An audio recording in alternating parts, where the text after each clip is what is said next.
bagaimana kita melakukan zuhud dalam rangka satu, untuk membersihkan kotoran-kotoran hati yang disebut sebagai hubbud dunya, yang disebut sebagai syahwatu dunya, terjebaknya hati di dalam kesenangan dunia. Ini bagaimana caranya lekas keluar dari hati. Yang kedua, dalam rangka zuhud ini kita suluk menuju kewusulan pada Allah di maqam musyahadah. Dalam bahasa umum, kita melakukan zuhud ini dalam rangka untuk menemui terhadap hidup yang meliputi pada diri kita masing-masing dan seluruh alam ini. Itulah Tuhan yang Maha Esa, itulah Allah Subhanahu wa Ta'ala. Sebelum kami menerangkan tentang masalah tata tertib bagaimana zuhud itu kita laksanakan, terlebih dahulu kami sampaikan beberapa ayat dalam Al-Quran. Disebutkan Zayyina linnasi hubbus syahwah minan nisa wal banin wal qanatiril muqantarah. Kita hidup di dunia ini dihiasi dengan satu kesenangan duniawiyah, ya, yang berbentuk wanita bagi laki-laki, anak, dan harta benda kemewahan. Itu sebagai hiasan duniawiyah ini. Dzalika mata'ud dunya, dan semua itu adalah kesenangan duniawiyah. Dan ini sah-sah saja bagi sifat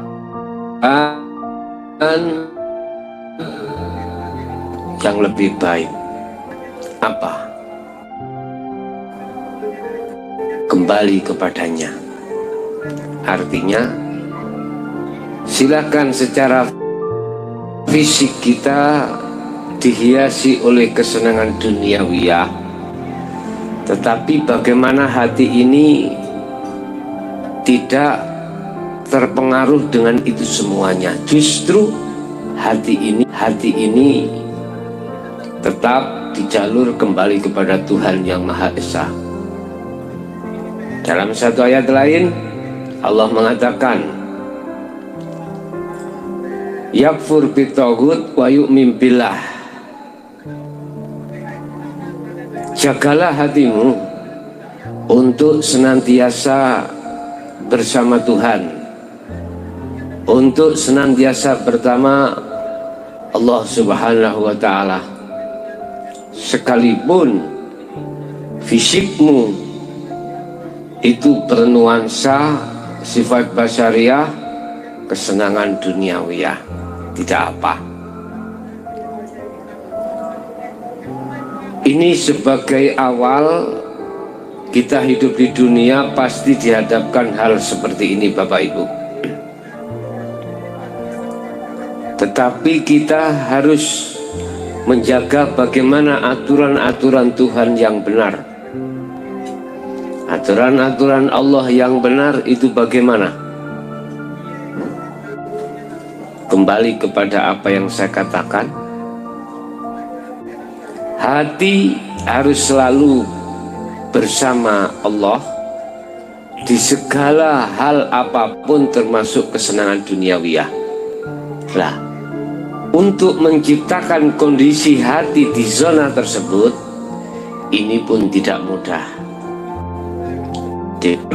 Diperlukanlah upaya-upaya.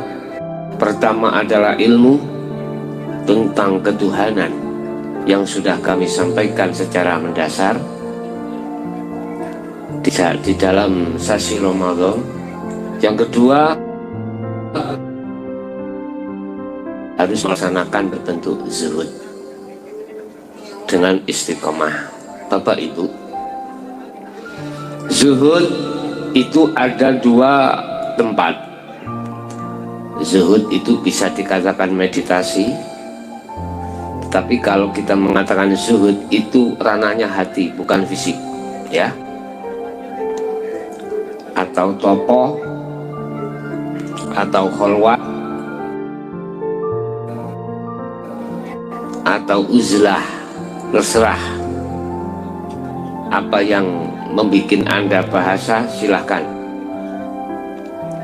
Ada yang mengatakan menemui Tuhan, monggo kerso, silahkan.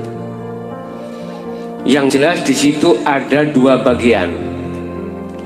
Bagian pertama adalah zuhud bil am,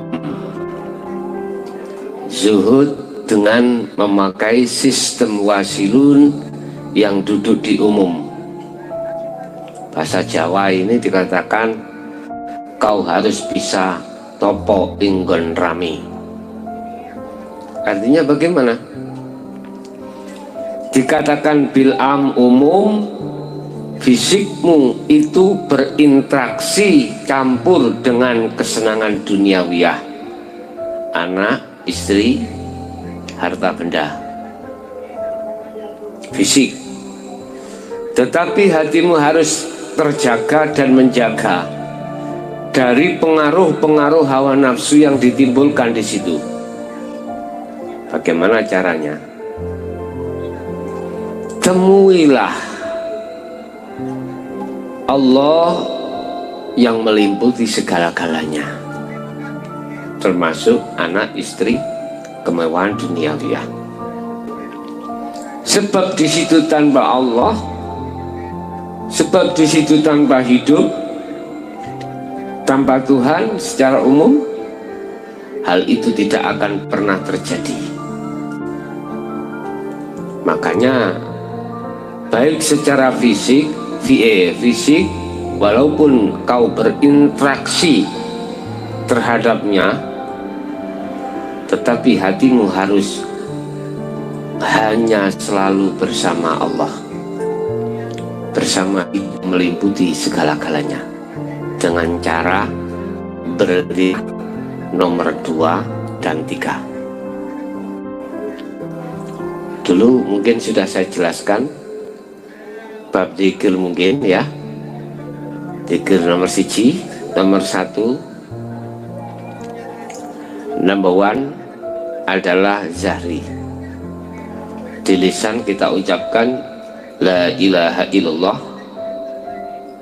sambil kepala ketika saat mengucap la ilaha, kepala kita tarik ke kanan.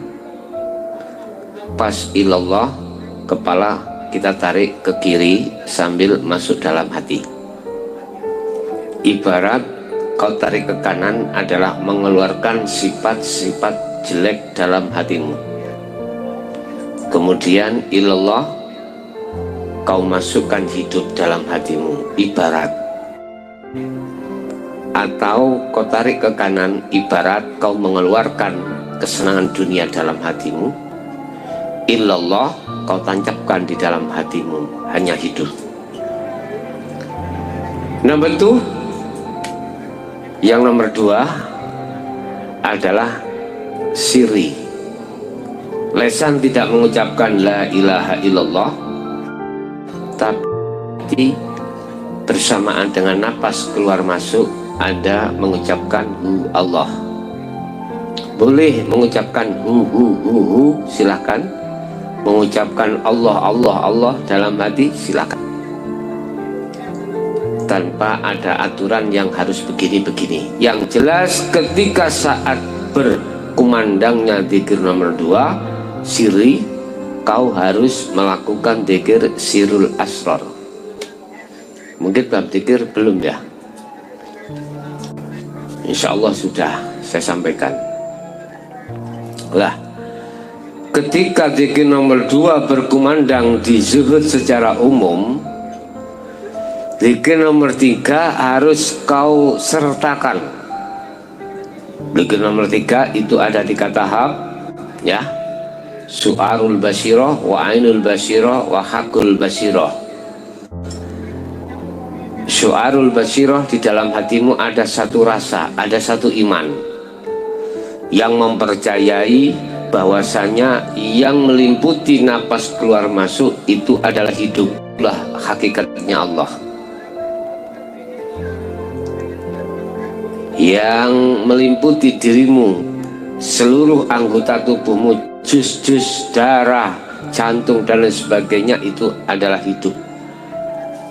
Hatimu harus menggunakan rasa untuk merasakan adanya hidup.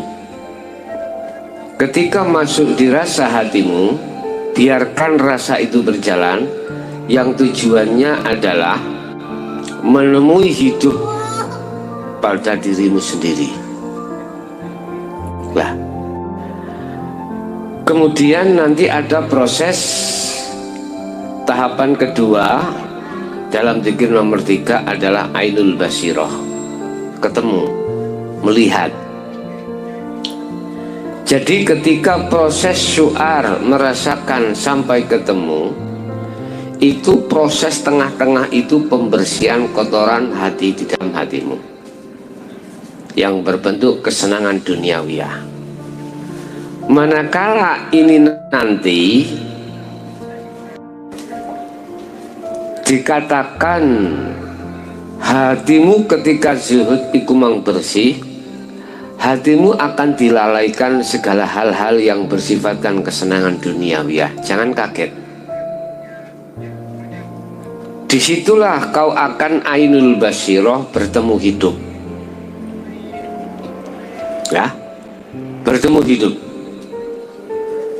Disitulah letak kedamaian hatimu, kebahagiaan hatimu yang tidak ada bandingannya.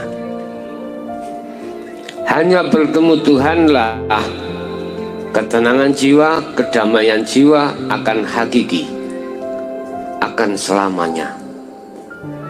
Beda dengan hati ketika saat bertemu dengan kesenangan dunia, hanya sifatnya sesaat. Tapi kalau bertemu dengan Tuhan, hatimu akan menggelora, akan dilalaikan dari urusan duniawiyah hatimu.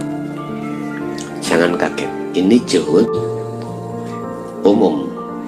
Jadi bersamaan napas keluar masuk, hatimu menggunakan hu Allah atau Allah keluar masuk, terus menerus sambil kau merasakan adanya hidup di dalam dirimu, yaitu Allah.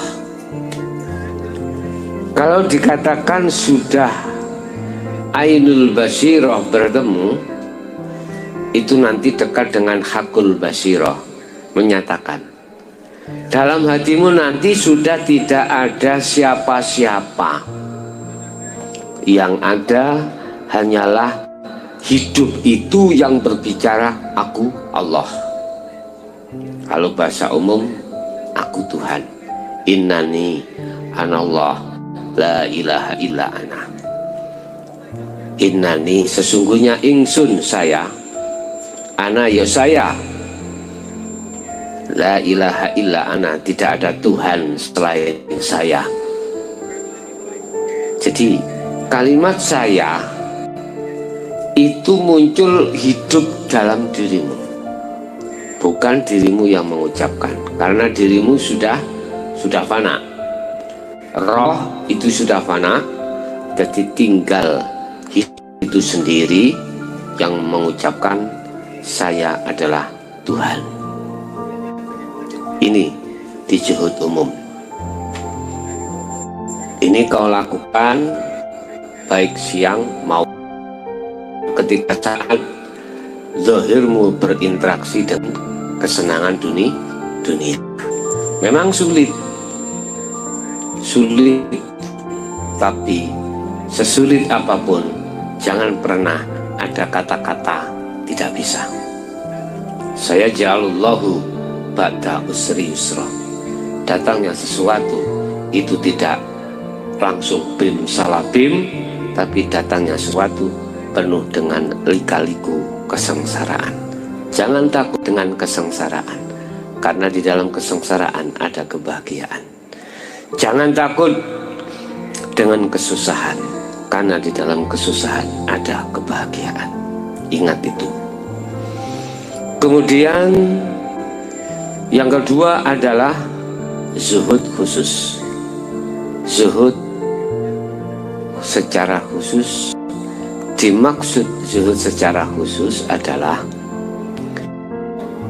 baik fisik maupun hati sudah tidak berinteraksi lagi dengan kesenangan dunia. Ini bisa terjadi di dalam umat Islam sholat 5 waktu, atau sendirian di kamar, atau ini tidak mengenal malam atau siang atau pagi, tidak. Pokoknya gunakanlah waktu-waktu sepimu, waktu-waktu khusus, waktu-waktu dirimu tidak disibukkan dengan kesenangan duniawiyah. Gunakanlah untuk melakukan zuhud khusus.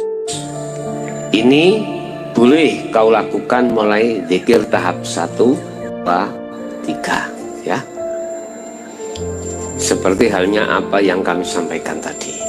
Tapi perlu diingat, ketika saat melakukan zikir secara khusus, ya, ini barangkali di antara umat, di antara jamaah saudaraku, diperjalankan Allah di dalam maqam mukasyafah. Jangan takut, jangan kaget, jangan heran.